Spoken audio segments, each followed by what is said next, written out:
Welcome to the Traitors podcast. My name's Matthew, I'm a writer working in TV development, and I am a handy faithful. Look, screw it, I'm going to keep saying that. I said at the end of the last season I would stop, but I enjoy doing a bad Australian accent and calling things a handy, so I'm going to keep going.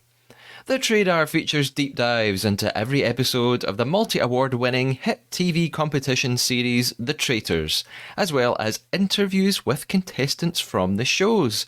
This is the beginning of Season 4 of the podcast, dedicated to The Traitors Australia Season 2. The first 2 episodes of the show have already aired on the 13th and 14th of August, and in a slight change to Channel 10's original plans, which would have seen 3 episodes broadcast per week, the 3rd episode will now be broadcast on Sunday the 20th of August. So it seems like they're going for 2 episodes a week instead, which, to be honest, is quite nice for me because it lets me catch up and keep up with the podcast. So this edition of the pod is all about the first episode of the new season of The Traitors Australia, and I'm really excited because I have various co-hosts lined up around the metaphorical block in my mind for the whole season ahead. We're about to meet the first one very soon, but first, let's have a little roundup of what's happening in Traitors world in TT News.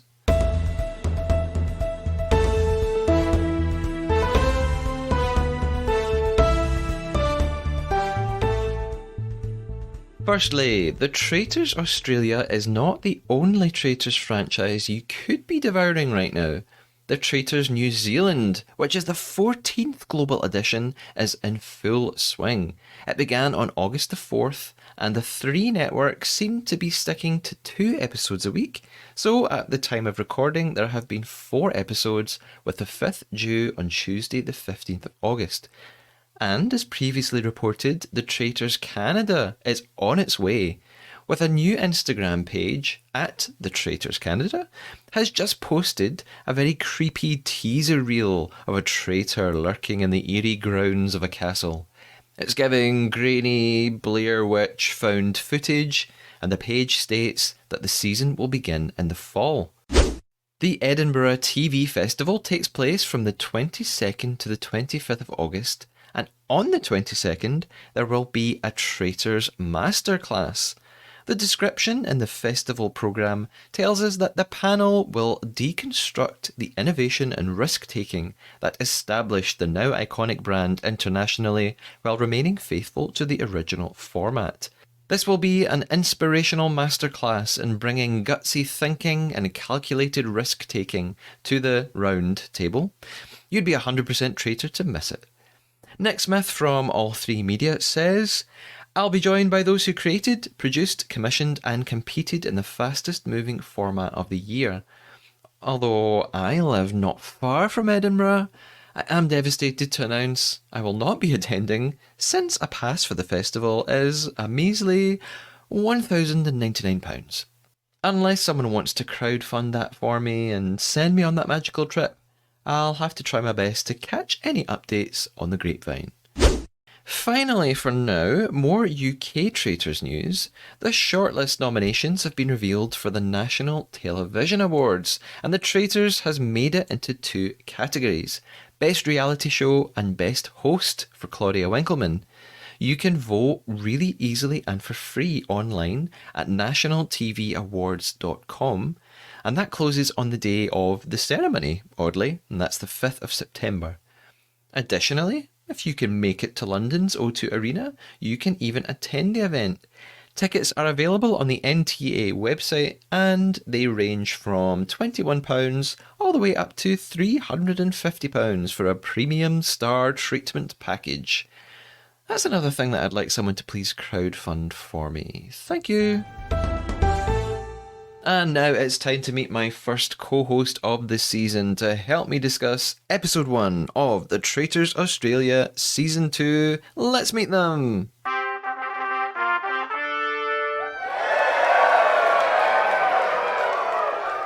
My special guest co-host is Lindsay. Lindsay's back. God, I wasn't even finished introducing you yet. Lindsay is back for more. She's been on the podcast so many times now that actually neither of us can remember if it's the fourth or the fifth or the sixth time. I think this is the 6th. I think it's the fifth, but I can't remember. Anyway, Okay. Lindsay is back by popular demand, and by popular demand, I mean I begged Lindsay to come. Lindsay is a TV and film buff and posts pictures of her cute dogs on social media. And most importantly, Lindsay is my bestie. We met literally decades ago working for a cinema company, and look at us now. Lindsay, how you going? How you going? I'm good. How are you? I'm fab. I'm actually so excited to talk about the new series of the Traitors Australia, even though it's like very time consuming and sometimes I'm like, oh god, it's such hard work. When I sat down to watch that first episode, I watched it last night. I was like, this is actually so exciting. Like I've never seen this before. I'm so used to watching the same episodes over and over again, and have been doing for 6 months, that now to be watching something totally new that I haven't seen is really weird. I'm just annoyed I can't binge it. Yes. I have to wait for the episodes to come out. Yeah. You like to binge. I actually quite like the wait. I don't mind having to just wait in between. I don't want spoilers on social media though, so that's the thing that I have to try and avoid. Was that your horse in the background? That was my Doberman who would like to go outside and it's raining. So when I open the back door, she's going to see the rain. She's going to be like, no. So, okay. Sometimes. Now, I'm going to ask you a question that's a spoiler alert for anyone listening. I'm going to ask Lindsay something about how season 1 ended. So if you haven't watched season 1 of The Traitors Australia, just skip forward like 30 seconds, okay? Lindsay, season 1, since we spoke in the podcast, you now have seen it all, you know who won. What did you think of the winner, Alex? I liked Alex. I think she deserved to win. But what I didn't like was we didn't get to know her until towards the end. Yeah, which was a bit frustrating because it felt like it was not a main character of a show. Yeah. It kind of stole the show, if you know what I mean. So yeah. Sure. That's how I feel. Although I also kind of like that because it meant that it was not predictable. So I quite liked that suddenly she was like quite important, and I thought, oh, who's she? Surely she's not going to win. I don't know that much about her. But then she did. I was rooting for Nigel though. Oh, Nigel right from the start. Yeah, Nigel was great. Mm-hmm. So what are you most looking forward to from season 2 of The Traitors Australia? There is a lot of quirky, wonderful characters in this season. Mm-hmm. I think I already have 2 favourites, potentially 3. So we're going to see how that goes. But this episode was a wee bit longer than an hour. Yeah. Watched it, didn't even feel like an hour. Yeah. So it's quite juicy. Is there anything that you don't want, just in general, as the season goes on, that anything that happened in other versions that you don't like and you sort of don't want them to do this time? Well, there is something, right? So they're not introducing everybody at the start again, right? Mm-hmm. And halfway through the episode, I'm like, who the hell's that? Like, she said, no, like, who is that? So I'm sitting there, like, and then they're in the room where they have to vote each other, and I'm like, who's she? Like, her name, like, and it was subtitles, and it was like Gloria, and I was like, who the hell is Gloria? I was like, oh, it's that chick there that's had literally like 10 seconds of screen time. And then at the very end, I don't want to tell you who it was until the end of this episode, until the episode. Okay. When I'm not going to say the name. I'm just going to say the person, right? Because I literally was like, So it was the last frame of this person, and I thought, who the hell is that? I've not seen them through this whole episode. I mean, sure, there are 20 contestants, so I guess it's like that's a lot to cram in. So before we dive into episode 1, which you've obviously got so much to tell me about, we have to play our game, which will continue this season, your favourite game, the Traitor. So if you haven't listened to the podcast before and you're just joining us, welcome. We, as well as discussed in the episode, I always play a game with my co-host. Here's how the game works. Lindsay, our goal... Tell a lie. Every time. Yeah, sometimes Lindsay forgets to play the game, but it's okay, I've done that too. Our goal throughout the episode from this point on is for us to tell one lie to one another. The lie has to be a complete fabrication, something made up, some fact that is not true, big or small. It could be about the traitors, could be about ourselves, could be about anything. For example, Lindsay could tell me that Roger was paid $5 million to return for season 2 of the Traitors Australia, which I don't think is true. However, your lie can't be a fake opinion, like saying you think or feel that Roger is worth far more than $5 million. At the end of the episode, we then have to put our traitor hunting skills to the test and decide what we thought the other person's lie was. Lindsay, are we on board? Sure, okay. Just see what happens. Okay, that's not filling me with confidence. No. Let's just see what happens. I was hoping for... I don't like yes, to tell Matthew, lies. I get it. I'm so excited to play the game. So excited to play a game. I totally Thank get what's you. going on. Yes, that's how we like it. Won't get carried away, promise. Okay, I think we're ready to talk about episode 1. Are you ready? Yep. Let's go!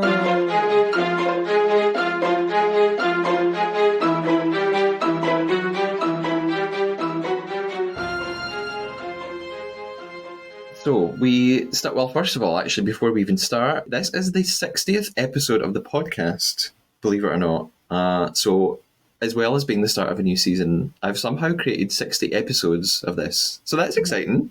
Okay. Do you feel special that you're here for the 60th episode? Well, I'm sitting there thinking, that's a total lie. He's telling me a lie right now.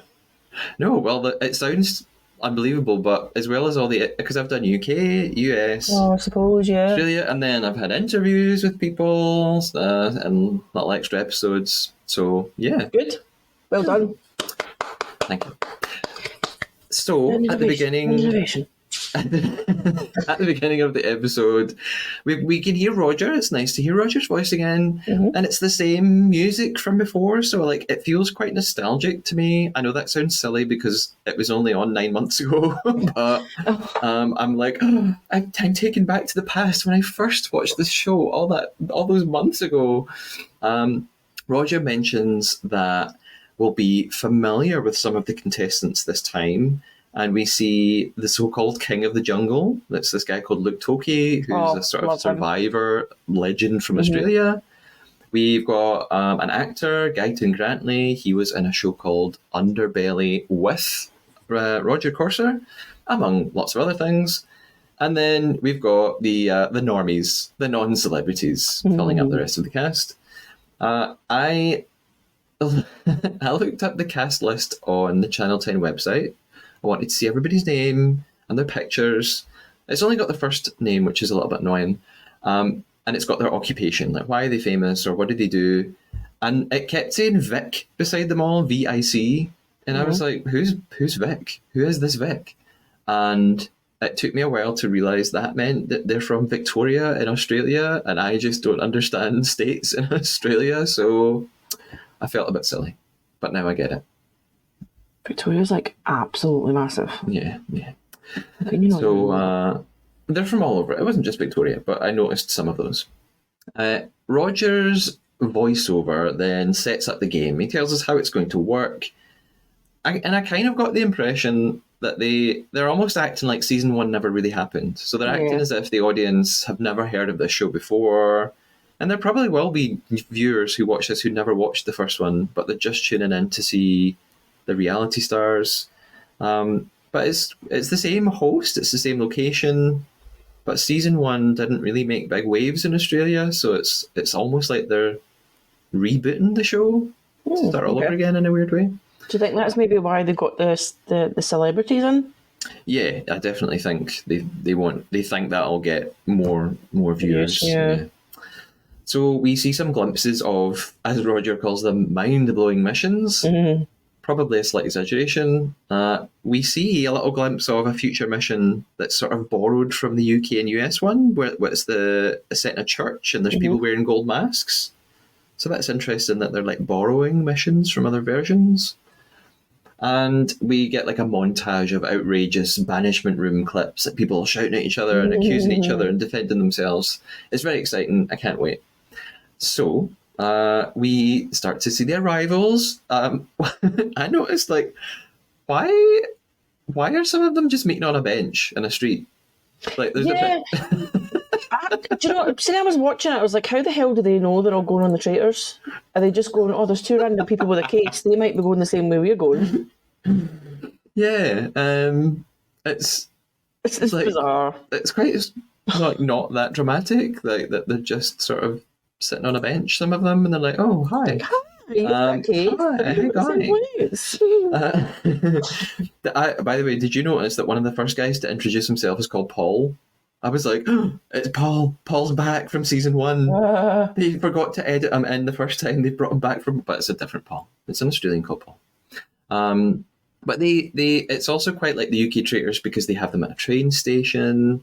So I feel like they're trying to kind of recreate a murder mystery film, like something like Glass Onion, where it's like different characters all arriving to one location, or like an Agatha Christie mystery. We're introduced to someone called Hannah Ferrier. Hannah, have you ever watched Below Deck? No. Me neither. So I know nothing about her. But it's funny because Kate Chastain on the US version, who's a big character, she was on a version of Below Deck. So we've got an Australian Below Deck woman called Hannah. She says that she's a good liar because she has to sort of, deal with people in her job, and she's got to put on a nice smiley face. So she thinks that'll serve her well in the game. And as I was watching, I thought, well, you only really need to be a good liar if you're a traitor, not really if you're a faithful. But then I thought, no, you do have to lie as a faithful as well. Yeah. Because you need to bluff sometimes. Yeah, you need to put other people in the firing line. So yeah. You might need to save yourself by just throwing blame onto someone else, even if you don't really mean it.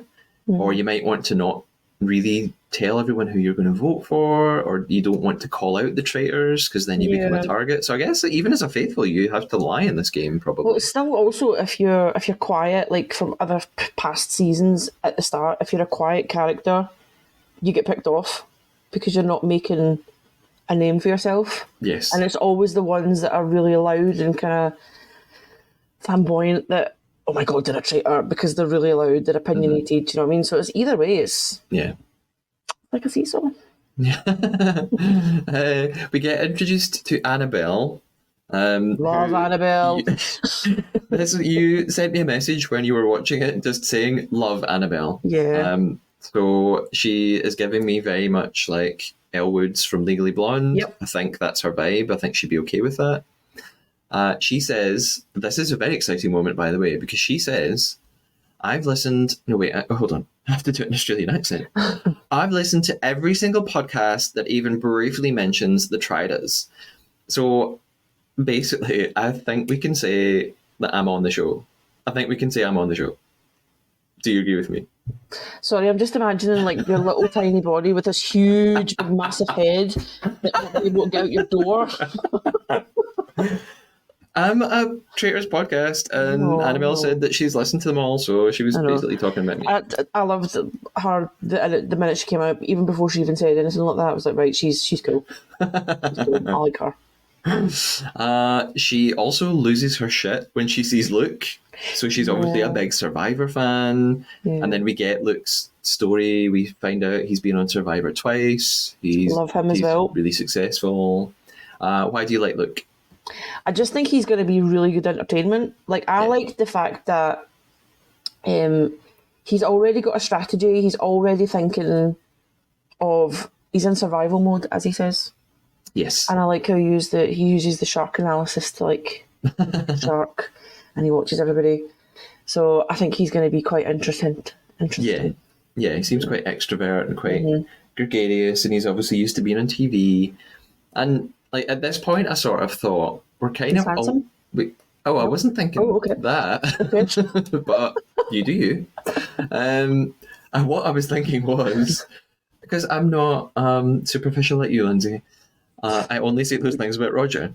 Uh, I was thinking, we're kind of already faced with the question, will the players this season play the game differently because they've now potentially seen the first version of the Traitors and other versions? Like season one, the season one cast had no idea what the Traitors really was. There had been like Dutch versions, but most of them probably hadn't watched that, so they didn't know what they were going into. But now all these people, they've probably seen the show, they might have seen the UK one, so they kind of know what to expect. So I think they're going to be able to play the game differently.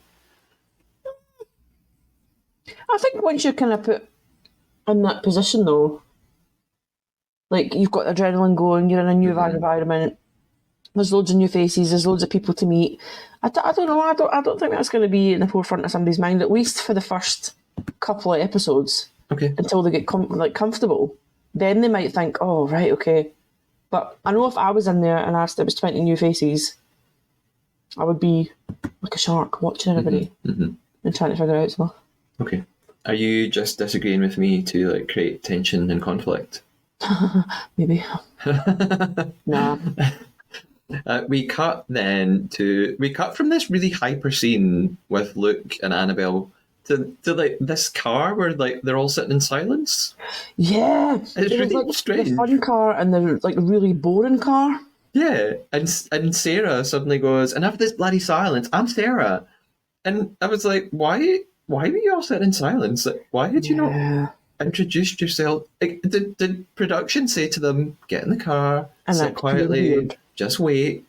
Like, why would they do that? Imagine getting into a car with three strangers and no one says hi. Yeah. It's really weird. And speaking of Sarah, she introduces herself. She's a psychotherapist. So she thinks that she'll be good at getting the truth out of people and that people will come to her and open up to her. So that might be quite useful. I quite like her style. I like her glasses. Now I'm being superficial. Oh, God. I'm sorry. I don't know how I feel about her yet. Okay. We are also introduced to another big character, and that is Ash. And Ash introduces herself as the OJ reality star. So she's been on several different reality shows. She is presumably quite a well-known name in Australia.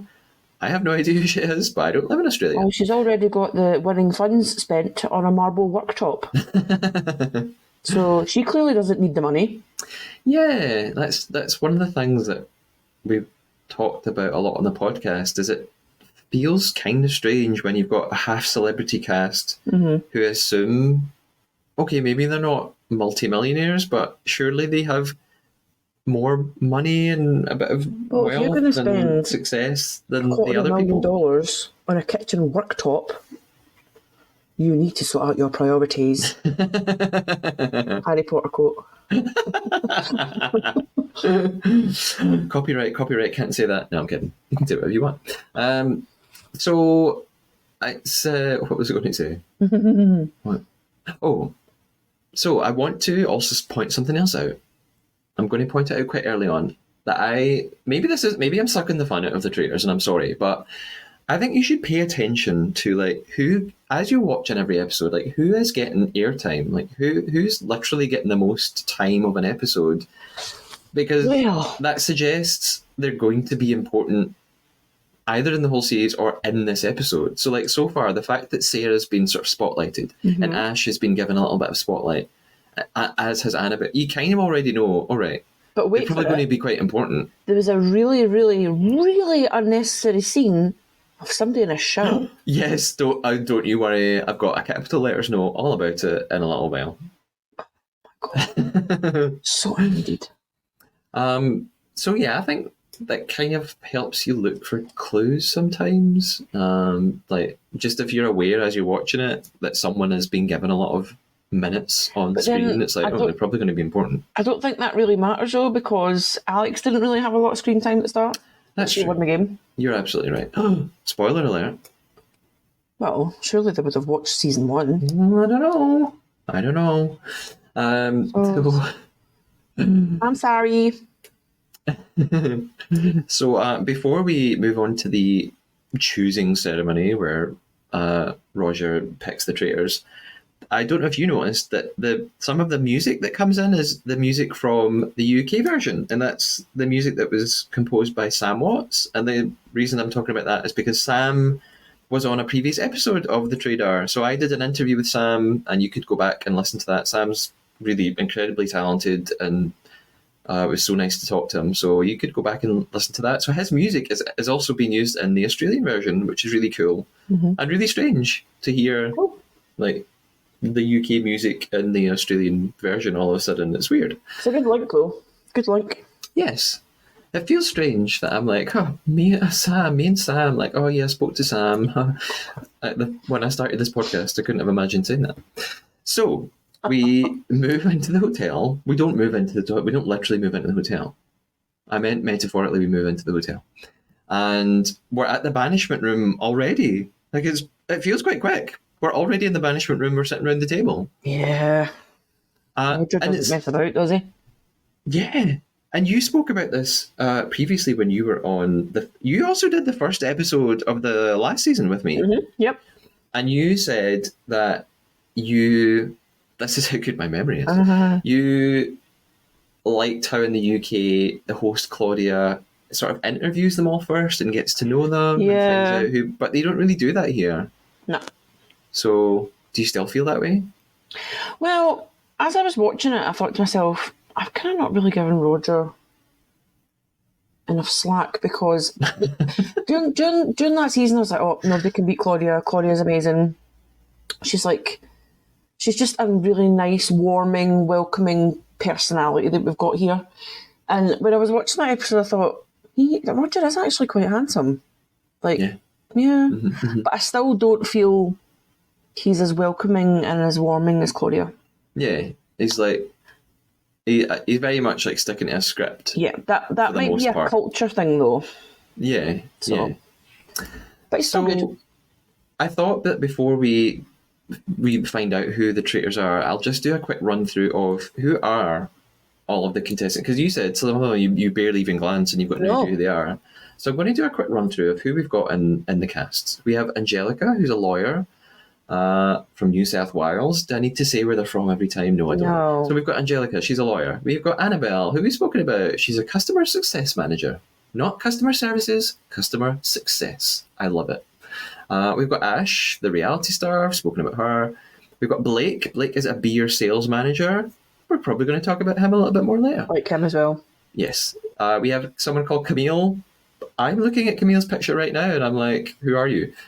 She is a former federal agent. Oh. So that's cool. So it's going to come in at some point, surely, if she's still here at the end of the episode. We've got Corinne. Corinne is a nurse and a cattle station owner. Lindsay, what is a cattle station? A farmer? A farmer that has a gas station? Yeah, must be like. Is it actually? Oh, I don't know. I'm genuinely asking. Like, if she cattle state, yeah, she must be like a farmer. It's a fancy farmer. Corinne, she looks like a fancy lady. We've got Elias, who was in the shower shot that you talked about. Oh my god, it's just Elias it was really. I'm not complaining because he's like quite good looking, but he's an insurance disputes manager. So you'd think he'd be used to like sorting out arguments and problems. Maybe that'll be quite helpful. I think also throughout the whole episode, he was fuming at so many stages. He was. He's somebody that's got his emotions on his face and he can't hide it. But he's like a social media influencer or something like that, is he not? Even if he is, it doesn't say it here online on my very reliable source. Maybe it is. Oh, sorry. I take it back. He's also an Instagram influencer with 214,000 followers. Oh my god. So yes, you're right. God, I don't even know the contestants and it's my podcast. God, do you want to just take over? Sure. Okay, right, you go. Who's then next? we have Sam, who... No, Sam's not next. You're wrong. You're fired. Next is Gloria. Gloria I was going to say Gloria. I'm just going to know who that is yet. Right, okay, go. Gloria is a disability support worker. So already I'm like, what a nice lady. Oh wait, I've just read a quote from her. Oh God. Right, I'm sorry. I'm being very prejudiced and judgmental. I'm sorry. I shouldn't have said anything. She says it's very interesting for me to be in this game because as a Christian, we try not to lie. Oh, I don't know. Okay. Indeed. Guyton's next. We spoke about him. Guyton is the actor. Mm-hmm. We've got Hannah from Below Deck. Ian is also a content creator. I think Ian could be quite cool. I'm here for Ian. He's a TikTok star from Queensland who boasts over 2 million followers. Oh my goodness. I don't even remember what Ian looks like. He was barely in it. Okay. Maybe we'll. He didn't really feature in this episode, but maybe we'll speak about him. Yeah. We've got Keith, former undercover cop. Keith is giving me Craig meets Nigel meets Paul from season 1. So Keith's like the slightly older man. Oh, Sorry, the one that's more retired. mature man. Yes. And he was like, I can do whatever I want. I was like, oh God, I'm so jealous of you right now. Yeah, he's got like a nice silver head of hair that I would like to have at that shade age. of hair. What shade is that? Silver. Next, we've got someone who I feel may become very special to me, and it's Liam. And Liam is an apprentice electrician or a sparky, like Lewis from season 1. Did he have a lot of your time? What? Did he have a lot of your time? No, Liam in this episode, no, we hardly see him. Oh my God. But I get the impression he's quite quiet, and that makes me think he's sensitive and gentle. Oh, okay. Then we've got Luke. Luke, of course, from Australian Survivor. So you like Luke so far? I do, yeah. We've got Pyden. Pyden is a graphic designer, and he has a lot of airtime in this episode. Yeah. We've also got Paul. Paul's amazing because Paul is a shark attack survivor, and he has a prosthetic arm. And he was like doing all this cool stuff in the mission, so I'm already like, he's very impressive. Well, you know that my autistic obsession is sharks, right? Oh God, yes. Yeah. The minute he said it, I was like, oh my God, I need to find like anything, any news, any documentaries that he's done, because that'd be quite cool. Yeah. Okay, if I need any questions about Paul from now on, I'm going to ask you. Yeah. We've also got Roha. Roha is a luxury fashion worker. And or known as the blue shirt. That made me laugh so much, and we'll definitely come to that. In fact, his quotation in his little interview that I'm reading here is, I can spot an untrustworthy person if they wear all black shoes with white socks. That's a fashion no. Do not come at me if you're wearing black shoes and white socks. It's giving school kid. I'm out. I laughed. Although some might say that actually that's a fashion thing now, and I think maybe he's wrong. We've got Sam. Sam is a marketing consultant and defo a social media person as well by the looks of what they showed us on the show. We've got Sarah, the clinical psychotherapist who we spoke about. And lastly, we've got Simone, and Simone is a professional wrestler. What? Really? Yeah. She was born in Australia and lived there till she was 16 and then moved to LA. But now she lives back in Australia and she's a professional wrestler. There we go. Cool. Yeah. So, back to what actually happens in the episode. We've met all the contestants now. You and I have. Already, like when Roger's going to choose the traitors, I already think like they're clearly going to choose at least one celebrity. So... Yeah, I thought they were going to pick Luke. I thought they were going to definitely do Luke. I did as well, but then maybe that's too obvious. But I definitely thought, right, they're going to pick one of the celebrity people, and that means that if you're a faithful, you probably got quite a good. Like, if I was a faithful and I didn't get chosen, I would be thinking, right, one of the celebrities is a traitor. Like, I would be pretty confident in thinking that. So. Okay. They put their masks on. I listened to Roger doing an interview the other day in a podcast. I can't believe it wasn't this podcast. I can't believe Roger's not like been in touch with me yet. But one day, he was talking on an Australian podcast about the new season, and he was talking about how they filmed this part. He says that he walks around the table like several times. This takes about like half an hour of filming just to do this one bit, and they do. Like a rehearsal, they tap everyone on the shoulder, right. I think just to see if they can feel it and that they will actually know they've been chosen, right. And they're not wearing like shoulder pads, and then they don't even know what's happening. They're stuck in the 80s. And he says that he goes around and he'll just sort of touch his jacket and rub his hands and just make noises deliberately to just confuse them and throw them off and stuff. That's good, because that was one of my questions, remember? In one of the episodes, I was like, surely the person next to them is going to know that somebody's been tapped. Yeah. So because you'd be super sensitive for your hearing and everything, but yeah. So they deliberately take the time and they sort of throw out lots of red herrings, and he'll just sort of ruffle his shoulders or whatever. So he goes round, and the traitors are chosen. We first have Blake. So Blake was the beer salesman. Yep. And he, in his little interview, he calls Roger a beautiful man, and I think he's correct. And then Ash is chosen. Ash is the reality star, big personality. She's buzzing. She's got a big grin on her face when she gets tapped on the shoulder. And then we have Sam is chosen as the next traitor. Sam does like this gun firing thing, and I'm like, hun, calm down. Like, you don't want people hearing anything that you do. Yeah. And also, guns are bad, and you shouldn't pretend to shoot guns. Do you know who Blackpink are, right? Yes. So they've got a song called "Do Do Do Do Do." Yeah. And they do that do. And it was the guns he was doing. That sort of popped in my head, and I was like, oh my god, it's amazing. Love Sam. And well, Sam is the last traitor, so there only are 3.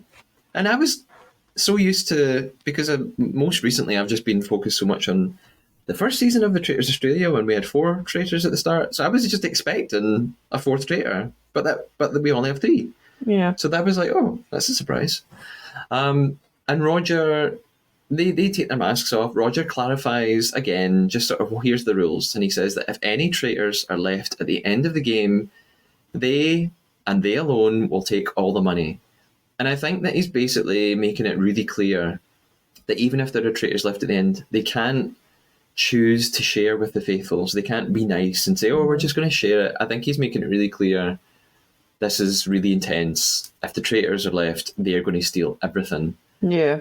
And maybe I'm overthinking it, but I think that's possibly because in the first season, it wasn't very clear at the start. Like, so even in my interview with Kate from the first season, Kate said in an interview that throughout the game, they themselves didn't really understand how it was going to end. They didn't know how it worked at the end who went. So I sort of got the impression this time Roger is just making it really, really clear, here's how it's going to work. Yeah.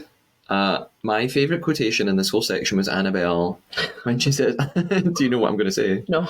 She says, I'm too beautiful to die. Oh, yeah. So I love that energy.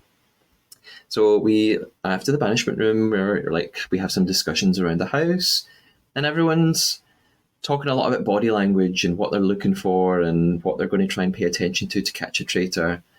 Angelica says she wants to be a traitor hunter, and immediately I think, uh-oh, have you learned nothing from season 1?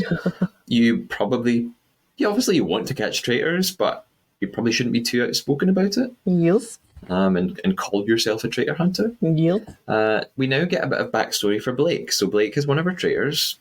He says he's a dead set hipster. He's got a vinyl collection. He works in the beer industry, and he loves board games. He'd be a good friend to ours. Like to I was ours. going to say he's basically me, except not with the beer and vinyls, just the board games. Australian. And Australian. And like works in the beer company, and you don't drink alcohol. That's true. If I've got like 10 vinyls that are all Mariah Carey and the Spice Girls, does that count as a collection? I bought you a vinyl for your Christmas, I'll have you know. And Tori Amos. So do I have a collection? Can I say I've got a vinyl collection? No, there's so much better you could have. Okay, I'm not as cool as Blake. No. We also find out a little bit about Sam. Sam says there is 0 chance anyone thinks I'm a traitor. I had a little bit of a... No, I like Sam. I would like to see him go to the end. But he was saying, when he was talking to someone, he was like, oh, you can tell by people's eye contact. Yes. Now, I'm autistic, as you know, obviously. Obs. What? I've been hiding all this time. And I don't make eye contact with people, especially people that I don't know. So I would instantly, they'd be like, she's a traitor. Yeah. And subconsciously, I'm like, I can't look at people like they're just gonna like read my soul. Yeah, I noticed him saying that as well. That I think it's just one of those myths about lying that because I don't think anyone stares at other people in the eyes. No one does that when they're talking. Everybody looks away, and it would be weird to maintain constant eye contact with anyone in any situation. Unless you've got the death stare. Unless you've got the death stare of Jack from season 1 of The Traitors that sets you on fire. That was like that would terrify me. Somebody's doing something like that. But see how weird it was. So I think Sam's. But then Sam's faking. I mean, he's trying to act like he's a faithful, so he's just saying stuff that maybe isn't really true. He's very confident though, so he's trying his best to be a faithful, and he's like a Jack lad that's going to get on with everybody and is going to muck in. Yeah, who's going to have fun. Yeah, with the guns thing, I was like, oh god, this guy. But actually, by the end of the episode, I thought, do you know what? He's young. He's probably quite sweet and but to have wants to have a laugh. So maybe he's all right. Yeah, no, I like him. Yeah, I hope he goes far. I'm going to stop being such a harsh judge of people. Yes, I think you should as well. Sam's backstory again is that he works in marketing, and then there's a montage of him doing all these social media videos. So I sort of thought, maybe he's like a low-key influencer as well, and he's like says he's into fitness, and he's like a good-looking guy. So I'm sure he's got thousands of followers online. Tells him that he works on a farm. Oh, he's like a farm boy. He's a farm, is he? Well, I think he's not. He tells them the lie. Oh, he tells them that? Mm-hmm. Oh, okay. Did I just catch you out in a lie? You didn't catch me out. Was that your lie? No. Oh, okay. Nope. Okay. No, that wasn't my lie. Okay, let's move on. But then actually Sam has this moment where he's with 2 or 3 others and they all leave the room, and then he turns and grins at the camera, and I was like, Jesus, you're going to get caught. Stop doing that. Totally love it. Next then we have the silver mission for the episode. Roger gathers everyone outside and he tells them that things will be a little bit different this season, and then he says, don't worry, you still all got to wear. You still all get to wear those snazzy tracksuits. So they are referencing season 1. So I was wrong at the start. And I just I'm going to get serious for a minute. I'm going to get really serious. I want to take a moment. I'm actually being serious. I hope that this season is a really big, massive hit in Australia, because I hope that makes all the new viewers go back and watch the first season, because not that many people watched it. Yeah. So I think it's just such a shame for the contestants of season 1, because they were so. I spoke to so many of them on the podcast, and they were all so nice and so positive about their time on the show, but the Australian audience just didn't really respond, and it just must be difficult for them to see the massive success of the UK version, and see all the incredible things that all the UK contestants are doing now. So I just think that would be really nice if people went back and watched season 1 of the Traitors Australia, and actually they did find a little bit more fame. Yeah. Okay, I don't need to be so serious now. Back to the mission. They split into 2 teams of 10, and I also made another really embarrassing error here that I'm going to just admit to. Okay. Roger says he'll tell them why they're in 2 teams of 10 at the foot of Mount Traitors, and I'm not even kidding. I was like, Mount Traitors. What an interesting name of a mountain. I've never heard of that. I wonder where that is in Australia. And I actually went to Google Maps to type in Mount Traitors, and I was about to spell it, and I was like, oh, it's Mount Traitors. Oh, I didn't even click onto that. I was just thinking, that sounds like Pretoria in South Africa. It's not just me. No, that totally went over my head. We're both fools together. But there was something that I noticed as well that I was like, this is pure sus. So when they choose their teams and they're running downstairs in their tracksuits and they're all hyped up to go, all the names are already on the tracksuits. So did they know who was going to be in the teams? Or is there some random wife in there just ironing on everything? Everything right, we're going to red, we're going to blue. Do you know what I mean?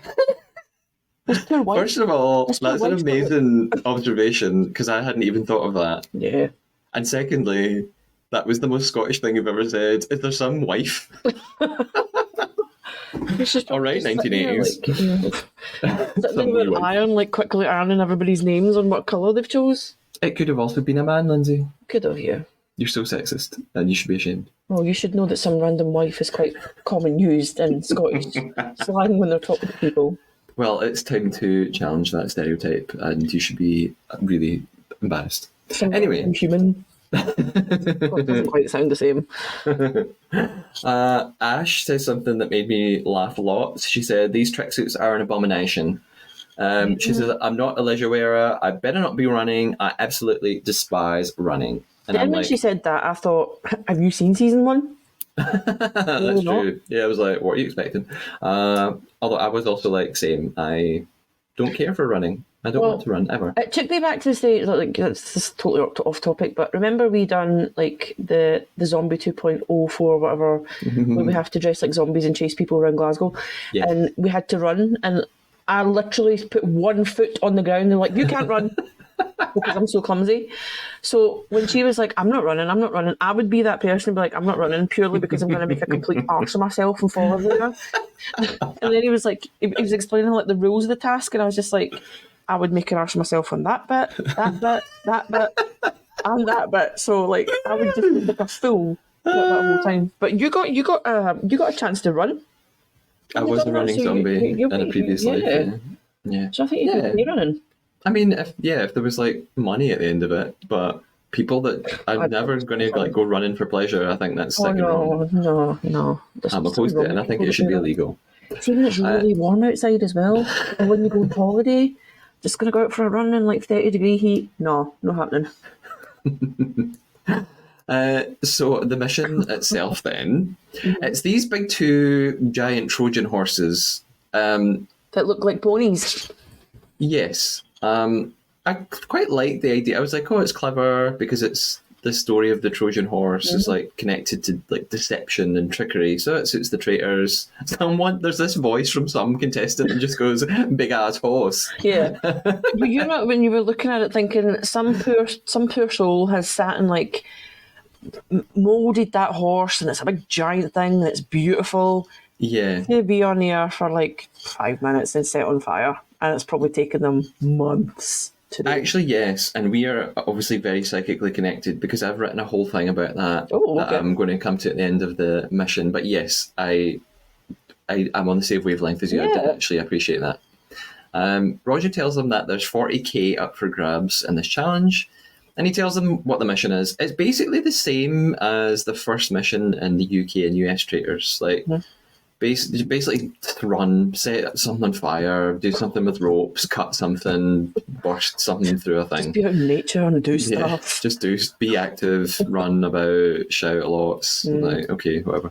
And then just as I was watching it, I was like, oh, why are they in teams? What's the point of the teams again? Roger literally says, you may be wondering why you're in teams if the money all goes in the same pot.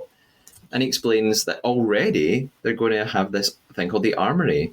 Yeah. And that's never come up this early before in a season. Normally it happens like halfway through, but they're just doing it straight away now, which actually I think makes sense. I'm like, well, yeah, you should just do it from the start. No way.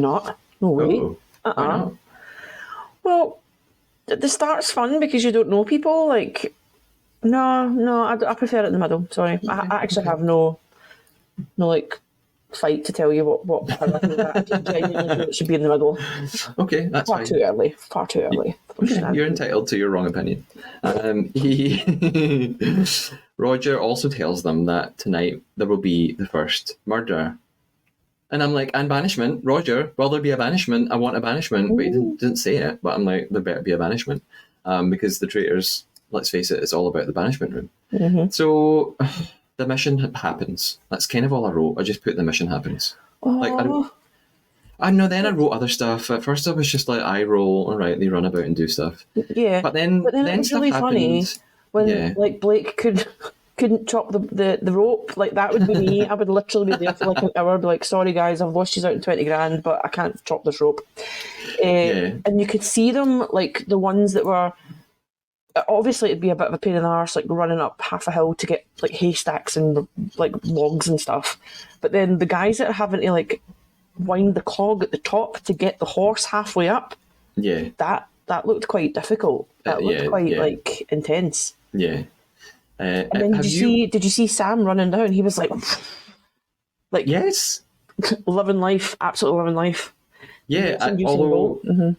I was like watching it in like anxiety mode. I was like, risk assessment, Sam. He's not wearing gloves. He's holding the torch like halfway up. The flames are flying back towards him. I was like, Jesus, like he could just set himself on fire here. He's living life. He was having a great time. I know, I'm a killjoy. But my favourite part was Ash screaming at like amputee Paul to just she's like, get it done. What like everyone just stands and there's three of them spinning the wheel and she's just like standing screaming at him. I was like, Jesus. Well, they're not allowed to get involved. That's not their part of the task. They've done their task. But yeah, she kind of annoys me. See, as we're talking about this, she's kind of annoying me.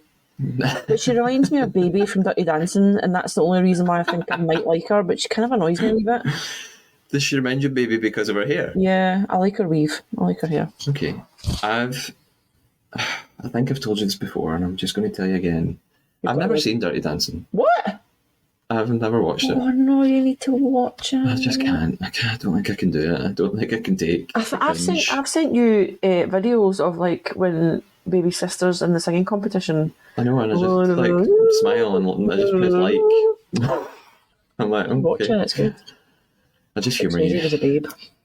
He was very handsome. He was. So okay, so the mission happens. The red team wins, and here's where like I made right. Do you know what? This is where I made my note. I'm always really cruel about the missions, and I'm like, oh, they're so boring. What's the point of the missions? Don't care. But then, like you said, I watched that horse burst through that giant gate, and I stopped and I thought and I reflected, and I thought, do you know what? A whole team of production crew had to build all this shit and test it and craft it That's also and make it really an artist impressive. That's like illustrated it. Yeah. And like, yeah. Someone's designed it and they've done trial runs and they've built it and it's really impressive that it all works. And then I just come along and I'm like, oh, it's boring. So I shouldn't say these things and I'm sorry. Okay. I'm going to try my best to, unless the mission's really shit, right? Then I'll be honest. But I'm going to try and not be that person. Okay. So after the mission then, red team wins, got lots of money. We moved to the armory. Did you think the music was super Harry Potter here? It was like all twinkly and magical? No, I was just thinking, Roger, you're not funny. Why don't you just open this door? That was my next question was, Lindsay, did you like Roger's comedy routine? No. Like, no.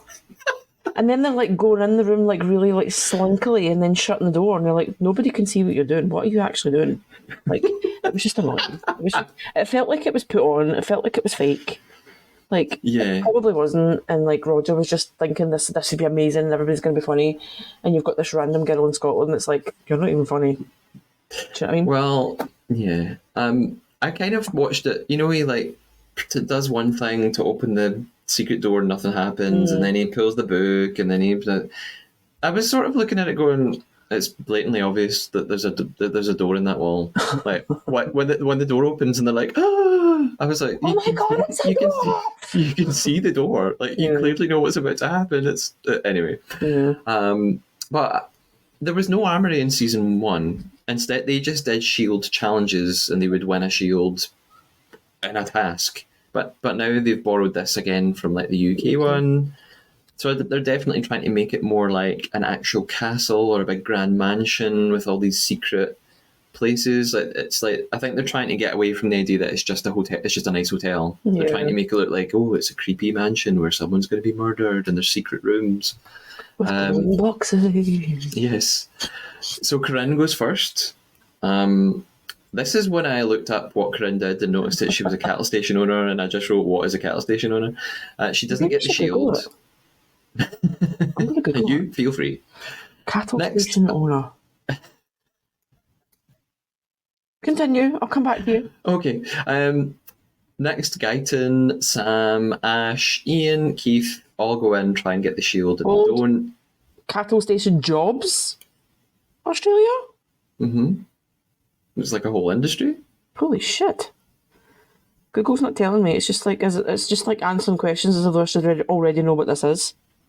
Well, to be honest, I think the only way you're going to find out is I think you should just emigrate to Australia and become a cattle station owner, and then you can like phone me and tell me. I would really, really, really, really, really, really love to go to Australia. It's on my bucket list, but I'm so scared of spiders. Like, one of my other best friends moved there. Like, Excuse me, other best what?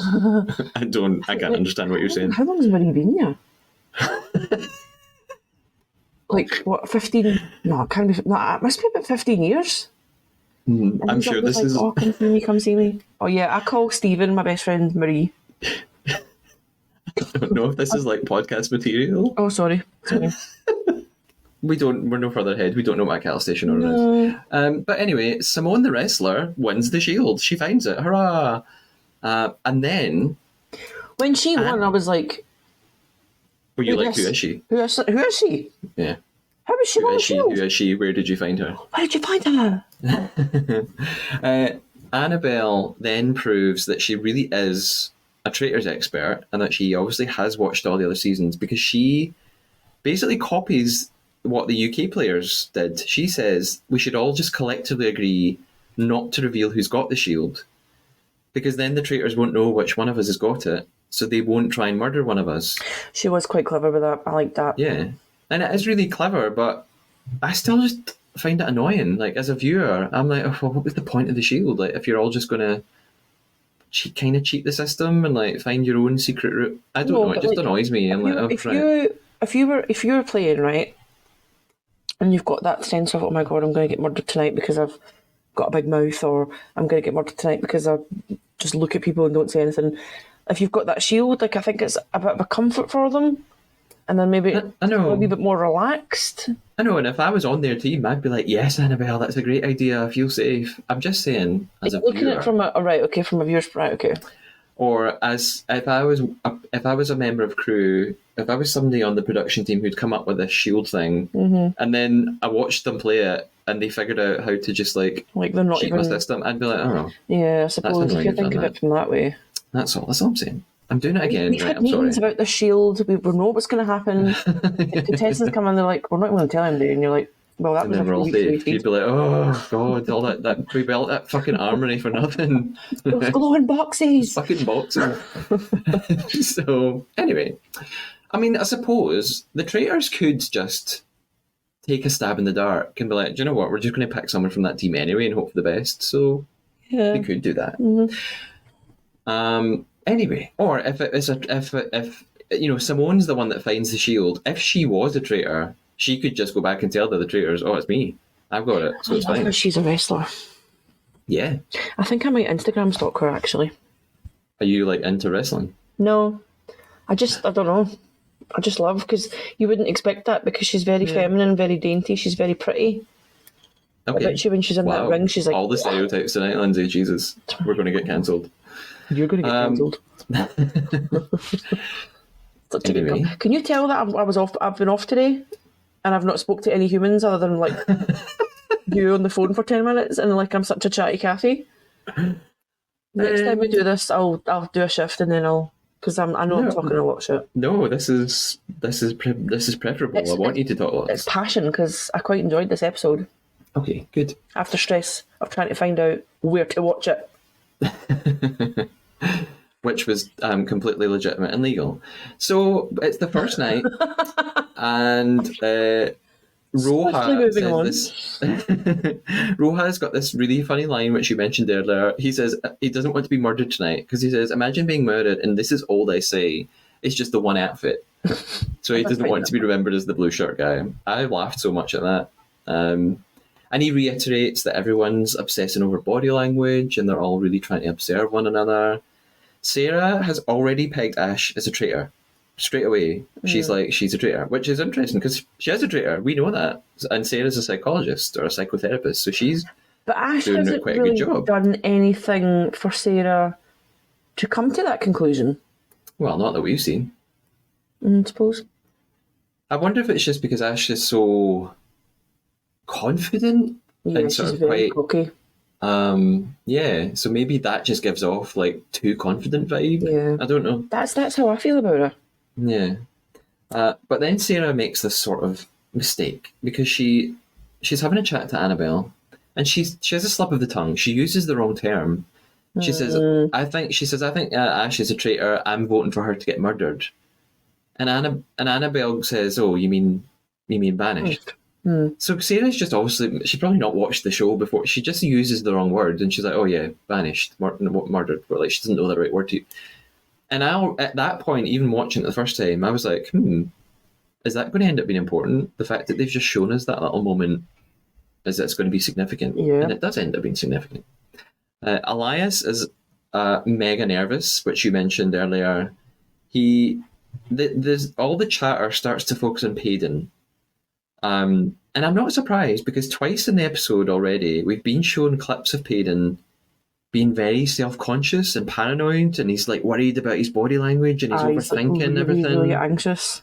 So he's like over-explaining to cover up. That looks like he's covering something up, even though he is just a faithful. So he needs to calm down a bit. And there's this discussion about how Payton apparently accused Elias of being a traitor, which Sarah's picked up, and Sarah's sort of spreading this around. So Elias is freaking out. See the conversations we're all having though, it's kind of sounded as if though, like, Payton had said that about him, and then they were like talking, but then it kind of goes to Sarah said that, and the story's kind of conflicting, as if though it's made out as if though Sarah's like spreading gossip about them, but then she hasn't actually. She's just picked up what he said wrong. Yeah. So it's like drama over nothing. I sort of thought that too. Like, Sarah was just doing her job as a faithful. Like, your job is to find clues and talk about who you think's a traitor. So she just says, "Oh, Payton said this, by the way," and then everyone gets mad at her. So it felt a bit strange. Yeah. But Payton's theory was that Roger, he says Roger was standing in the banishment room and he lingered really long behind him, and he's like, "Well, I'm not a traitor, so I think it's somebody who's beside me." Which is, you'd think that. Yeah. That's how I would come to a conclusion. Although later on, Payton says that that's not what he said, but we'll get back to that. I noticed that Sam, who is a traitor, is loving this. He's getting right in on it. He's like, "This is great." And also, what's really cool at this specific point, and it'll never apply for the rest of the season, the traitors don't even know who each other are yet. Like, they've not met in Traitors Tower. So, like, Sam doesn't know who like, for all he knows, Payton is a traitor, or Elias is a traitor, or Sarah's a traitor. He doesn't know, which is quite cool. So, like, it sort of made me think, I wonder if there could ever be a version of the game where the traitors don't know who one another are at all, and that could be really interesting, but that's a whole other discussion. So yeah, Payton's freaking out. He hears this rumour about him. He's looking even worse than he was before, when he was just being self-conscious. Pure stressed out, he's not. Yes. So it's night time. Roger's outside the hotel, and he's speaking directly to us. Directly to me, I felt. And he tells us that they are all now shut in their rooms for the night. They've got no access to anything. They can't speak to one another. And that is totally correct. They do stay in the hotel, unlike the UK version where they go off and stay somewhere else and they're not really in the castle. They really do. It is a hotel they're filming in, so they have rooms. They all stay there. Again, if you go back and listen to my interviews with the season 1 cast, especially Fee and Mark, which was the most recent episode, they talk a lot about this, about how they really are just put in a room, the door shut, they're not allowed to leave and do anything. It looks like, see, when it like kind of pans out to the front of the hotel, there's like the very, very top looks like that could be Traitor Tower. Yeah. Because it's quite like out the road, but they're in like soundproof rooms and stuff like that, which is cool. Yeah. I'm obsessed with the VTs of everyone in the room pretending that they're not being filmed, like looking out the window and like just pretending they're getting ready for bed and stuff. I know I talk about this all the time, but they just make me laugh so much. Do you think he was like, "I'm going to go for a shower, do you want to film me?" Like in this really slow motion sexy scene of like water coming down my bare naked chest, that he's like total built like a tank. I know. Yeah, like I'm like, were they like, you look like you're really buff under your clothes, can we just film you in the shower? Yeah. Because, or are they like, what would you like to be doing? And then he's like, "Oh, I could go in the shower if you guys want." I don't know. Oh, it's a bit weird. And then Annabelle was like, "I'm just going to dunk my tea bag into my tea cup." That's true.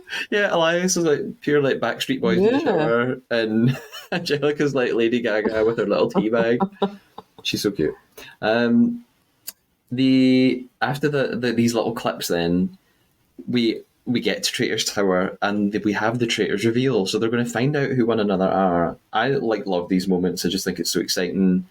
And did you notice they're now? The room I think is the same room as the first season, but now they're sitting around like a tiny little table. They're Yeah. not like on couches, so it makes it feel a bit more like a ceremony More or intimate. something. Yeah. Yeah. They start to discuss who they're going to murder tonight, and they've already figured out that they should keep the big loud characters and the people that are causing a ruckus because they'll draw attention to themselves and they'll make themselves look bad. So the traitors are like, we don't really need to do anything. They can kind of go under the radar and Yeah. survive a wee bit longer, potentially. Yeah. So they think that they should actually murder someone quiet. And then that's actually when you get that weird shot of Elias in the shower. Blake suggests Tell me why. Blake suggests Angelica, and they all seem pretty happy with that. Like they don't really discuss lots of people like they normally do. They don't go through. He's like, I was thinking Angelica, and they all go, yeah. So I sort of am like, oh, is that who they're going for then? Like, there's not really much mystery. Because then we just go right to breakfast. And I noticed at this point, there's still 30 minutes left of the episode. So I was like, oh, surely we're going to get banishment. I'm so excited. Luke comes to breakfast first. Your fave. Yeah. He's a big character, so he gets his own little bit of screen time. He's in first, he's on his own. Eyes. His eyes. I also noticed did you notice the portraits on the mantelpiece? No, what I was more intrigued about was that some of them looked like they came down in their jammies.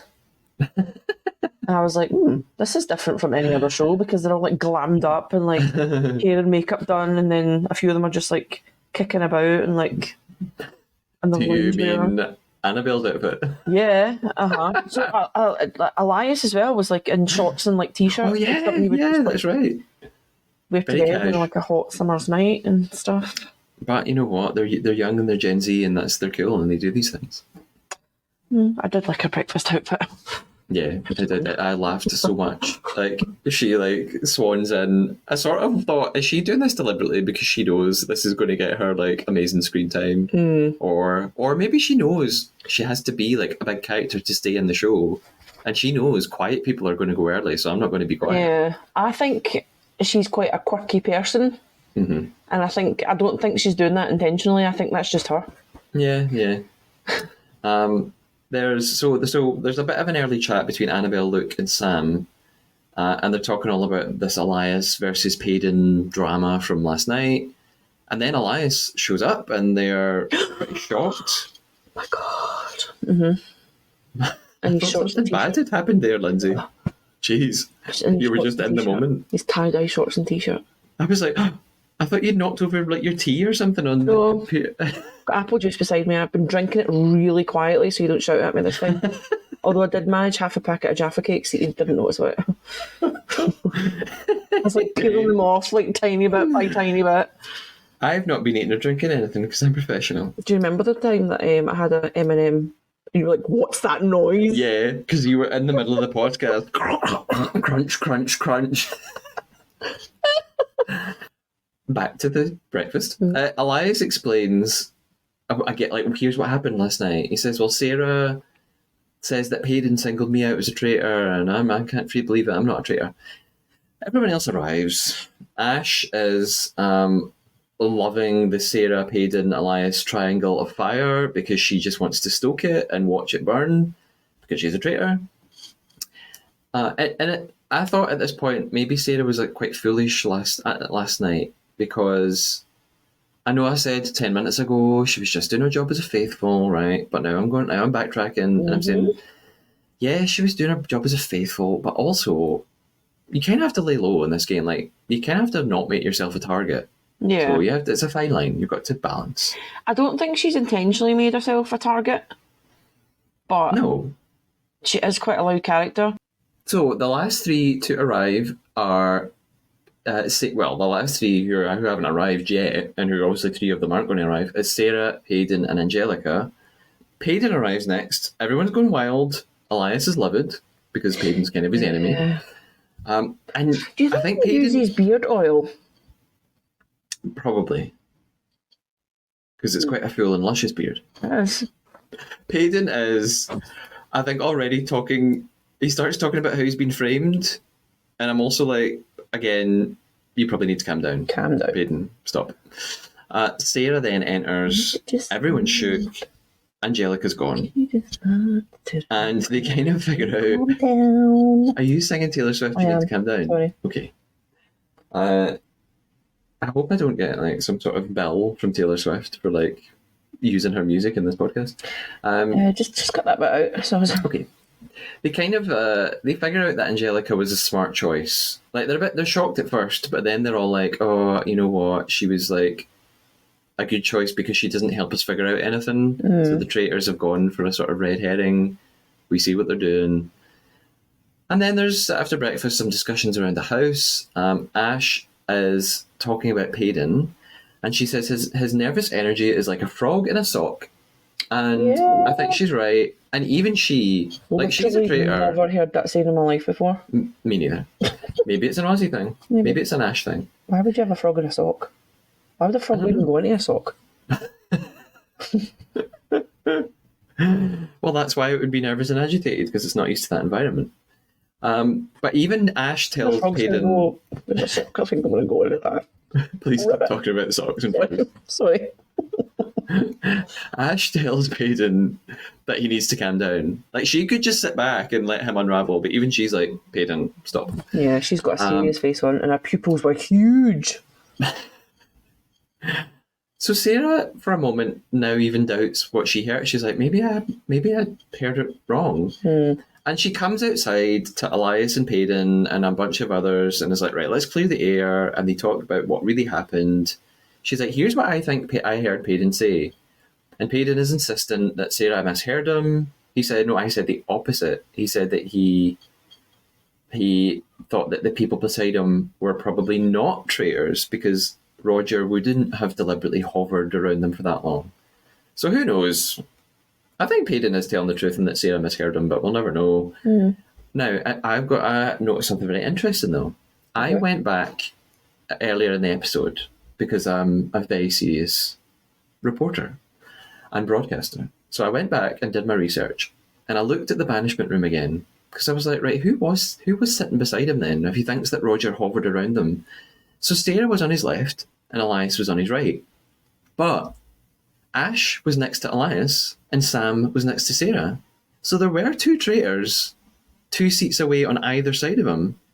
So I kind of thought maybe Roger did hover about there for a bit and he is kind of right. No? If you could see my face right now. Why are you reading into it so much?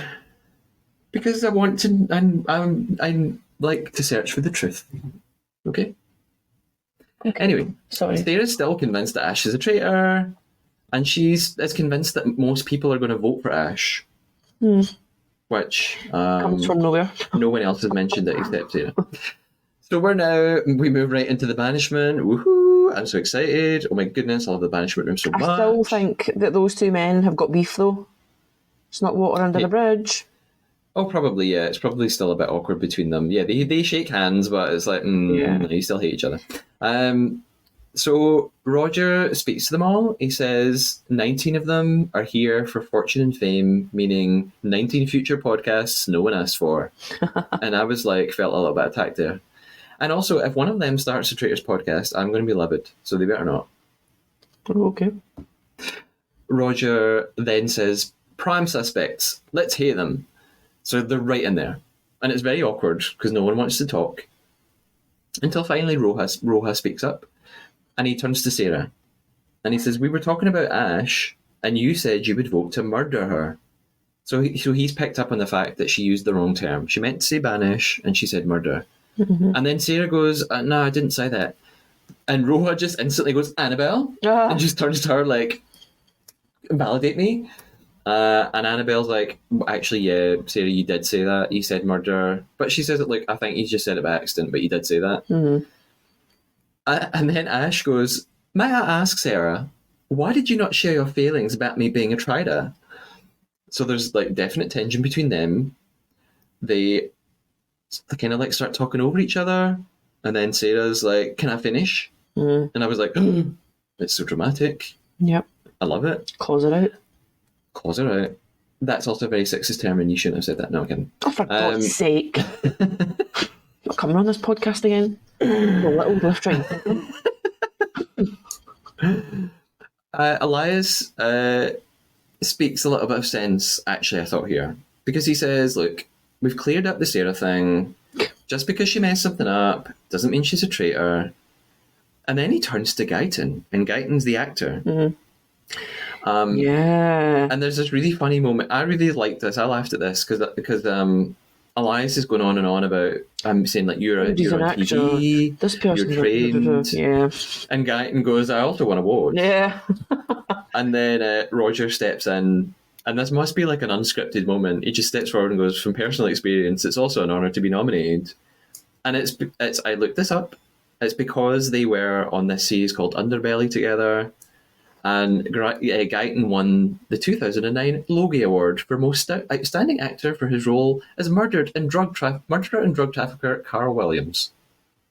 And so I think Roger was nominated the same year or something, so it's like a little in-joke between them. Did you like that background information?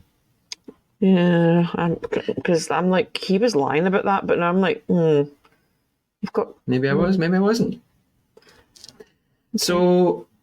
Guyton then says, he's like, this is a totally different situation from acting. This is not like any TV show I've ever done before. I'm not reading from I've not got a script. I've not prepared a character. This is just genuine interactions. So like, I'm not behaving like I would do if I was doing a job. Sam then pipes up, and Sam's a traitor, and he accuses Sarah again. He turns things back to her. I sort of thought this maybe wasn't that wise. Like, as a traitor, you should probably just sit back and let everyone else do all the finger pointing. No. No? Because if you do that, then they're going to suspect you at some stage. No, I guess, yeah, maybe. Maybe you could be too quiet, and then they're like, why aren't you speaking? Yeah. Spoiler! And he turns to Sarah and he goes, are you a traitor? And she obviously is like, I'm not a traitor. Like, as if... Like, it's so dumb asking people on this show, are you a traitor? Like, as if someone's going to be like, no, you got me. So everyone's going to just be like, no. I can't win all this money now because you have spoiled me. Annabelle steps in, and like, we've figured it. Like, I think she's really clever, and she knows the show, and she understands how it all works. Yeah. And she says, look, Sarah's had a messy 24 hours. But she says that's classic faithful behaviour. She says traitors don't do that shit. Traitors lay low. They don't put themselves out there. So, like, yeah, Sarah's got her attention right now and she caused a bit of an argument, but that absolutely doesn't make her a traitor. Yeah. And I sort of was watching that thinking, Annabelle, you're completely right and that's really clever, but don't... Like, you might get killed for... you might get yourself murdered for being too clever, so maybe you also need to be careful. But just as I'm thinking, like, she's really, really clever, she turns to Corinne and she picks her. Yeah. I think Corinne is like this season's Claire. Yeah. Claire was, even though Claire actually was a traitor, she says that Corinne is too friendly and quiet and she hasn't pinpointed anyone yet. And she's just, so she thinks that that's really suspicious. And Corinne's like, well, I just haven't like gotten any bad vibes about anyone, so I don't really have any suspicions. And I felt really sorry for her because Elias then almost started picking on her. And he's like, well, you need to step up and you need to get involved. Like, I felt like it was I know it's a game, but I was like, calm down, it's a bit rude. Like, she's like slightly older than you and you're being quite abrasive with her. Like, chill out. Yeah. Oh, what, me? You've turned it on me. I'm not being ageist. I'm just pointing out that she's like... I thought it was a bit of a dick move, to be honest. What, me or Elias? Elias. Okay, that's good. Yeah, I thought it was a wee bit mean. Yeah. So... There was no need. Suddenly, this has happened before in the Traitors, when you go into the banishment room and there are like 2 or 3 characters who've been the focus of the day, and you think, oh, they're going to get the votes. And suddenly it all shifts towards someone whose name we didn't even know. We're like, who the hell's Corinne? Why are they all suddenly looking at her? Yep. So the votes start coming. Is this what you were referencing at the start of the episode? Okay. So the votes start to... What? I was like, her name's Gloria. And then I'm still looking at people and I'm like, I don't know who this person is. Oh, was Gloria a fake name that you made up? No. Or did you think her name was Gloria? Oh no, there is a Gloria. Yeah. Oh my god. Oh my god. No, there was subtitles when at some point when they were like talking quietly, and I was like, oh, who the hell is Gloria? And then when I seen her name, I was like, oh, sound, that's her. Yeah. But there's still people that I'm like, Yeah. The votes begin, and we reach a point where it's neck and neck. Corinne has 6, Sarah has 6, and Roger says, I believe we're all tied up. So we go again, and we get to a point where Corinne has 8, Sarah has 8, Payden gets a random vote, so he's got 1. And there's 2 votes left. So it's probably going to be Corinne or Sarah. Well, Corinne or Sarah are going to go. One of them is going to be the one that gets banished. It could go either way, depends what these last 2 votes do. So it's then Corinne's turn to vote, and she throws this total curveball. She votes for Annabelle. Yeah. Which then means it's down to one deciding vote, and it's Guyton. So basically, if Guyton picks Corinne or Sarah, they're gone. If he picks someone else, they have to do this tie-break situation. But it's really clever. Like, they do such a great job of choosing the voting order, so they know it's going to end with this exciting moment where Guyton's got the deciding vote. So it's brilliant, like, manipulation of how they reveal the votes. Yeah. So Guyton reveals his slate. I want one of those slates, by the way. Like, I've got my traitor's cloak. Thanks, Lindsay. Yeah. And I need a slate with a little white pen now. And I will only communicate via that from now on. Christmas is round the corner. At work, I'll just be writing stuff on a slate and holding it up to people on Zoom meetings. Get you a red cloak with gold trimmings now. And a mask. Yeah. And a big mansion. So Guyton votes Corinne, and I'm just like, why? Like, this, it's complete mob mentality. That she was just a nice, quiet lady.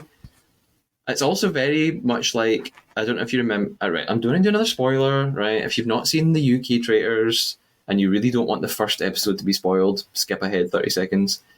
Do you remember the very first person who was voted out of UK Traitors? No. It was a woman called Nikki. She had blonde curly hair, and she was also an amputee. Yeah. And she also just was like, nice lady, fairly quiet, and everyone just turned on her. Like, almost every single person voted for her for, like, no reason. Well, they done it from, like, the task, because when she was doing the task, she was being quite bossy. Oh, that's right. They thought she was bossy, and also because she has one fucking hand, she didn't pick up a glass when they all said cheers, and they were like, you didn't pick up a glass and say cheers. Like, it was awful. Anyway, so Corinne stands up, and she says, "I'm sorry, I'm a faithful," and they all look totally gutted because they messed it up, devastated. Yeah, at least. They all then gave her a clap and they waved as she left, so that was quite nice. And Sam does a kind of bit of a fake, like, as if he's about to cry or something. Yeah. So I was like, calm down, Sam. Yeah. Rein it in. And Roger tells them there's going to be another murder tonight, and that this time, there's this really weird thing, because he says, and this time there's no shield, so nobody's protected. And it's only when Roger said this that I was like, oh, I had totally forgotten about the shield last night. So, like, did you notice that after they won it in the armory, after, like, Simone gets her shield, they just never mention it again. So when the traitors were talking about their murder and they chose Angelica, they didn't even talk about the shield. So that's what I'm saying earlier when I was like, oh, it just makes the shield a bit pointless. Like, they just don't even end up talking about it. Halfway through and not at the start. Okay.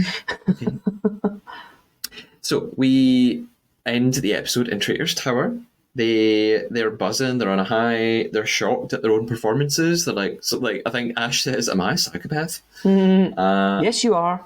And they've got their options for murder tonight. They are thinking about maybe Elias or Annabelle.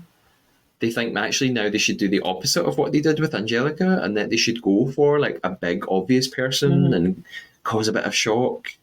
And we don't really find out who they're going to pick. It's not quite so obvious this time. And episode 1 ends right there. Yep. However, Music. Oh. I've got to say something. At the Right, start of this, hold on. okay. Right, do it now. At the start of the episode, Oh, no, wait. Sorry, just say something like, there'll be music here. Right. So just say something like, hold on, Matthew, before we go any further, or whatever. Okay. Hold on. Hold. Yes. So at the start of the episode, I said that the camera panned to somebody that I thought, who the hell is that? It was Sarah. Sarah is wearing a completely different glasses. She looks like a completely different person. Because she has the bold glasses on throughout the whole episode. Yeah. And then, obviously, the next episode, she's got different glasses on. And I thought, it took me a few seconds, and I was like, oh, that's Sarah. But I think to myself, who the hell is this? And why have we not seen her? Why is she getting screen time at the very end of the episode? Okay. Oh, yeah. Is that all? Yep. Okay. So episode 1's done. Lindsay, what I have not watched episode 2 yet. I don't think you have either. Nope. So I think that's exciting. Like, I like not knowing what's coming next. Who do you think they're going to? And I genuinely don't know the answer to this. Do you think they're going to murder Elias or Annabelle?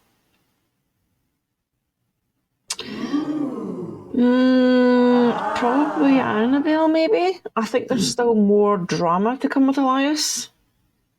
Okay. And production's probably thinking we could totally get another sexy quotations shiver in. Get some soap and bubbles. Yeah, I guess. I think maybe Annabelle. Why do you think the two of them? No, well, that's just who the traitors talked about. But sometimes that they don't like. They just fling a name in. Yeah, it could be. They could end up totally picking somebody totally different. Who do you want it to be? I'm hoping Elias, because I think Annabelle's fun to watch. Oh yeah, I like Annabelle. And Elias is giving me like quite nervous energy that I can't deal with. I know, right? So I think he might be a bit too fragile. And like his mouth, like kind of as if though he's eating something sour. And he's like proper fuming, like. Wow. He's It's now who's the judgy one? It's us. So I think I'm going to guess that they're going to murder Elias, and I honestly don't know. That is a genuine, honest guess.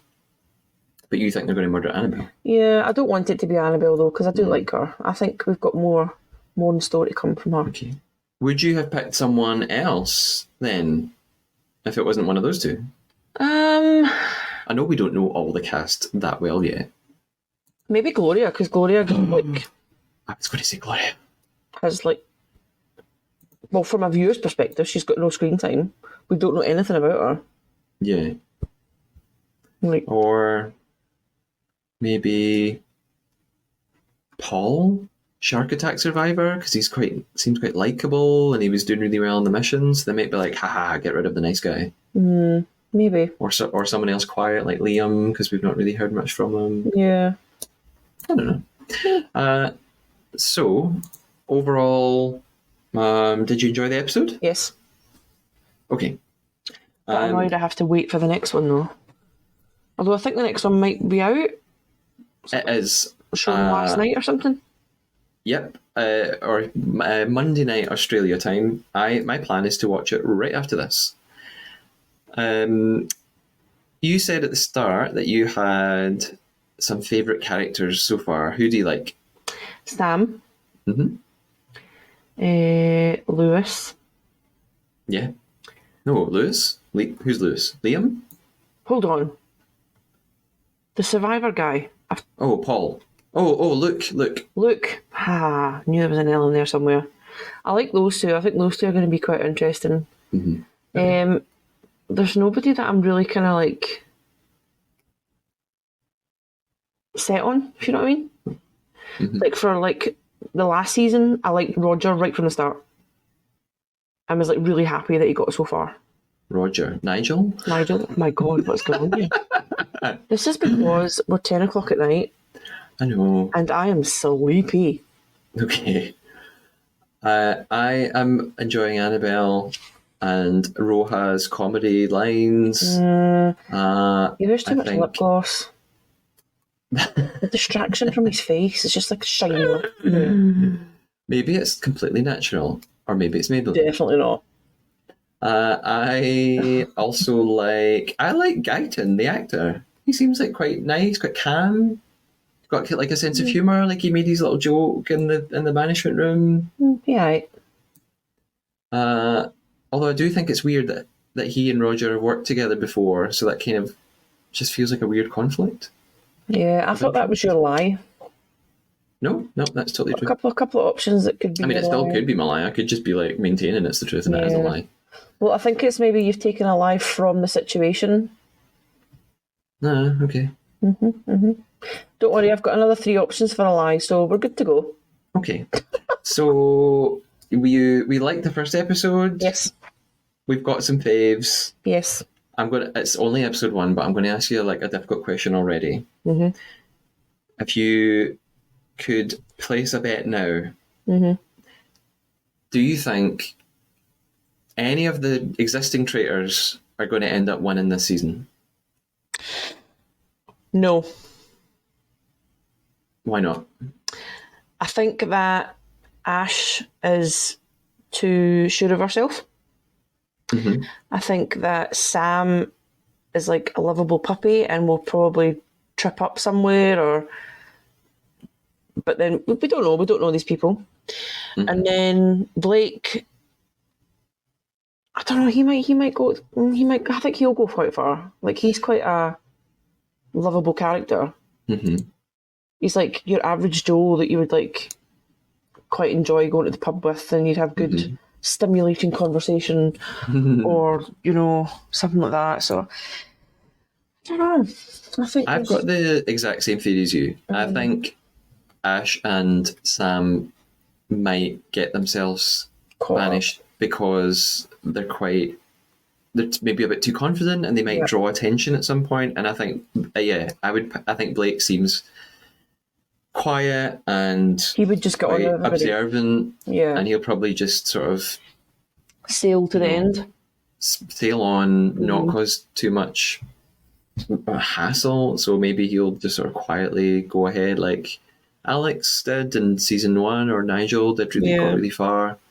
That's what I'm thinking. Yeah. That's mad. But I don't know if they'll win. Who knows? I'm so excited. I can't wait. Now, Lindsay, we're nearly at the end. Before I ask you all about where we can find you online, I'm doing it the wrong way around, haven't I? You asked me what I watch, and I've been watching really good stuff. I'm not going to ask you that this time. Oh, but I want to see him. Well, I was going to ask if you come back on another episode, you could save it for then. Okay. Thanks. But what do I normally do? I normally do. Oh right, where can we find you? And then right. Sorry, I won't do that again. Are you going to tag me in this? Yeah. Okay, I'm going to start again. Now, Lindsay, we're almost at the end. Before we reveal what we lied to each other about in our game, where can people find you online? I have a lovely Instagram account, and I'm at Chisarella, which I'm pretty sure you'll tag. I've got pictures of my doggies and pictures of nice views when we go for walks up Scotland and the scenery. So yeah. Yeah, it's very Instagram. On the gram. Yeah. Now, Lindsay, we've been playing our game, The Traitor. Did you tell me a lie this episode? No. Okay.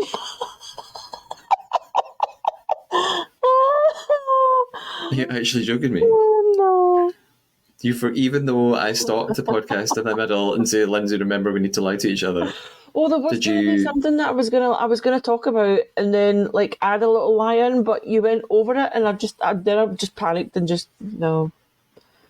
Was it about the task? Yeah. Was it solve it? Okay.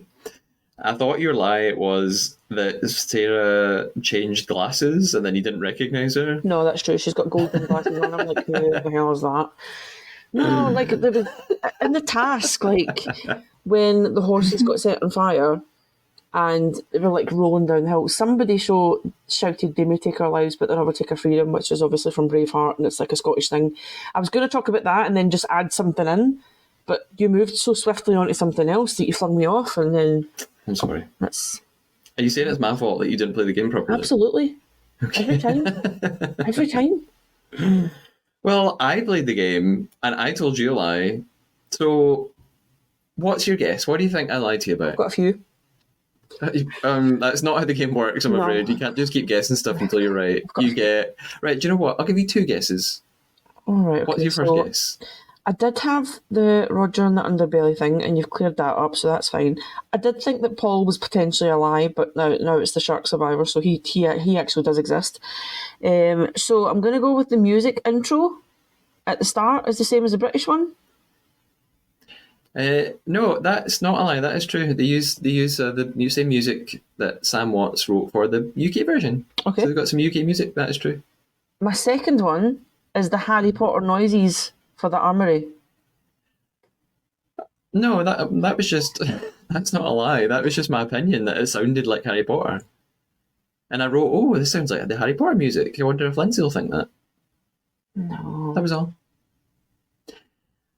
You're going to be really annoyed when I tell you what my lie is. I'm really annoyed anyway because I keep losing it then. My lie was I said that this was the 60th episode of the podcast. I said that at the start. And no, I get that then because I said that at the start. Yeah, but then I was like, "No, I'm not lying," and you were like, "Okay." So I convinced you that I was telling the truth. That doesn't count. No. The aim of the game is to catch each other lying. I caught you out lying. Don't backtrack. I won. The aim of the game is at the end of the episode No. to claim what you think the lie is. I caught you out in a lie at that time. Just stop, okay? I won. Yeah, and then I said, "No, that's not a lie. That's true." And you went, "All right, okay." Well, then you lied believe about a me. lie. Then that cancels it out, and I still won. If you really believed that was a lie, you would have been like, "No, I still don't believe you. You're lying." No, I And at the wouldn't. end of the episode, you would be like, "I still don't believe you." No, I wouldn't. But you were like, "Oh, I believed No, I it." wouldn't. No, I wouldn't. Because I was sitting there going 60 episodes and I was like trying to tally up the maths in my head. No, I won. Well, I'm such a good liar that I convinced you that actually you were wrong, so I've succeeded. You told a lie about a lie, so that cancels it out and I won. No. Although it wasn't the 60th episode, actually, this is definitely true. It's the 50th episode, which is really cool. So there's been 50 episodes. So does that make you feel better? No. That you're on the 50th episode? No, don't even care anymore. Wow. Wow. On my own podcast. Totally got that. Anyway, Lindsay, How could you do me like that? even though we finished on a sour, horrible note, thank you very much for joining me. It's always good fun having you on the podcast. I really appreciate it. Even though you're going to take lots of stuff out. I'm going to have to edit so much out when you start talking about the weirdest stuff ever. And when I then just start laughing for 5 minutes at you. But thank you so much. Maybe people will enjoy the weirdness though. Maybe they do. Will you come back? Of course. Yay! Woo! Okay, bye-bye. Bye. Okay.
Hello, faithful Trader listeners. What a way to start this season of the podcast. Chaotically, with my best friend.